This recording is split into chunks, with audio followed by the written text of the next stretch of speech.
നമസ്കാരം. ഞാൻ പുറത്തേക്ക് പോകാൻ നോക്കുകയാണ്, കുളിച്ച് വന്നപ്പാടാണ്. അപ്പം ഞാനൊരു വീഡിയോ ചെയ്യാമെന്ന് വിചാരിച്ചു. വേറെ ആരെ പറ്റിയിട്ടല്ല, ജസ്ന സലീമിനെ പറ്റിയിട്ടാണ് ഇന്നത്തെ എൻ്റെ ഒരു വീഡിയോ.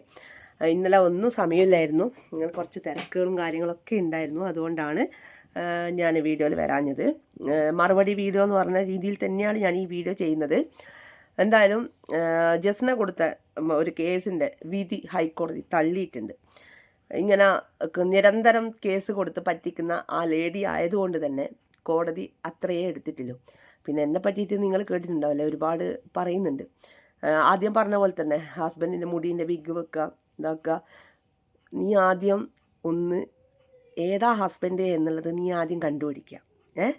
നിൻ്റെ ഹസ്ബൻഡ് ആരാണ്? അരുണാണോ, അല്ലെങ്കിൽ സലീമാണോ, അതും അല്ലെങ്കിൽ ഗോപാലേട്ടനാണോ എന്നൊക്കെ ഒന്ന് കണ്ടുപിടിക്കുക ആദ്യം. നീ ആ സംസാരമൊക്കെ ഞാൻ കേട്ടതാണ്, പിന്നെ ആ വീഡിയോസൊക്കെ ഞാൻ കണ്ടതാണ്. കണ്ട കാര്യം കാണുന്നതിന് പറയുന്നതിന് ഒരു വിഷമവുമില്ല. നീ അതൊക്കെ ആദ്യം കണ്ടുപിടിച്ചിട്ട് നീ മറ്റുള്ള കാര്യം നോക്കിയാൽ പോരടാ. അങ്ങനെ മതി. അതല്ല ഏറ്റവും നല്ലൊരു കാര്യം. അവനവനെ ഒരു കാര്യം വെച്ചിട്ട് മറ്റുള്ള ആൾക്കാരുടെ മേലെ കുതിര കയറുക എന്ന് പറയുന്നത് ഇതല്ലേ?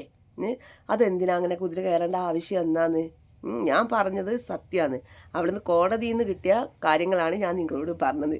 അതായത് ഹൈക്കോടതി തള്ളി എന്നുള്ള കാര്യം. അതിൽ സത്യാവസ്ഥ ആയതുകൊണ്ടല്ലേ ഞാൻ പറയുന്നത്. പിന്നെ മോളെന്തിനാ അത് പറയുമ്പോൾ മോളെന്തിനാ വീക്കിൻ്റെ കാര്യമൊക്കെ പറയേണ്ട ആവശ്യം എന്നാണ്. അതാണ് മനസ്സിലാവാത്തത്.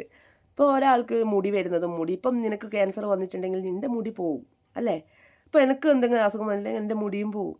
ഇപ്പം ദൈവം വിചാരിച്ചു കഴിഞ്ഞാൽ നിൻ്റെ മക്കളെ എടുക്കാനും പറ്റും, അല്ലെങ്കിൽ നിന്നെ എടുക്കാനും പറ്റും, എല്ലാം പറ്റും.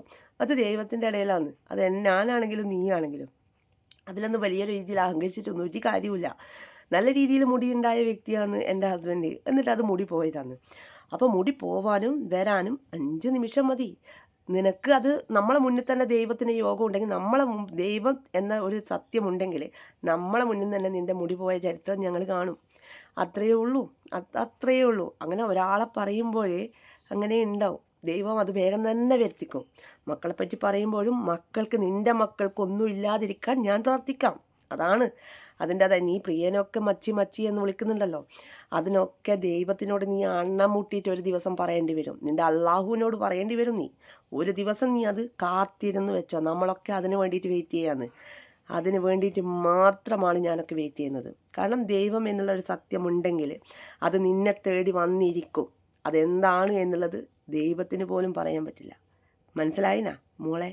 പടുവേശ്യയെ നിന്നെ അങ്ങനെ വിളിക്കണം, വേശ്യ എന്ന് വിളിക്കണം. കാരണം നീ 1ലും 2ലും ഒതുങ്ങുന്നവളല്ല എന്നുള്ളത് എല്ലാവർക്കും അറിയുന്നതാണ്. അതുകൊണ്ട് സത്യാവസ്ഥയാണ് ഞാൻ പറയുന്നത്. മനസ്സിലായിനോ?